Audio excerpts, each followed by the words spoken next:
د پامیر چینل قدرمنو لیدونکو په سلامونو مو هرکلی کوم. عزتمندو لیدونکو دا ځل تاسو ته داسې یوه کورنۍ نسخه ښیم چې په ټول ژوند کې به مو هم نه وي لیدلې. خوږو لیدونکو آیا تاسو په رښتیا له جنسي کمزورتیا کړېږئ؟ آیا د شنډېدو د خطر احساس کوئ؟ آیا په مثانه یا پښتورګو کې تیږه لرئ؟ آیا غواړئ ځان چاغ کړئ؟ آیا غواړئ بدن مو په کافي اندازه انرژي ولري؟ آیا دې ته ورته نورې هغه ناروغۍ چې تاسو بدن ترې کړېږي؟ نو د دې ټولو ناروغیو علاج فقط په ورځ کې له 6 تر 12 پورې وچ انځر وخورئ. خواږه لیدونکو که چېرې تاسو زموږ د یوټیوب چینل نه وي سبسکرایب کړی نو زموږ د یوټیوب چینل سبسکرایب کړه تر څو موږ تاسو ته نورې جالبې ویډیوګانې خپرې کړو.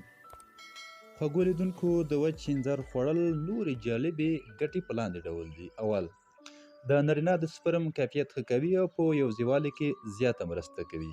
دویم، په انځر کې په کافي اندازه منرالونه او ویټامینونه موجود دي چې د انسان بدن ته زیاته انرژي ورکوي.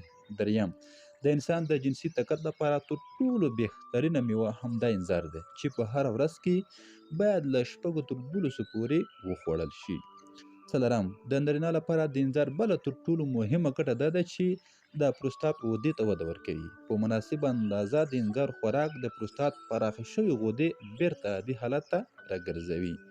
پنځم، تر ټولو جالبه ګټه بیا دا ده چې په ښځینه‌وو کې د سینې د سرطان مخنیوی کوي او کومه ښځه چې په ورځ کې له 6 تر 12 پورې انځر خوراک د ځان لپاره عادت وګرځوي نو د سینې د سرطان او د وینې د کلسترول د زیاتوالي د ناروغیو مخنیوی کوي.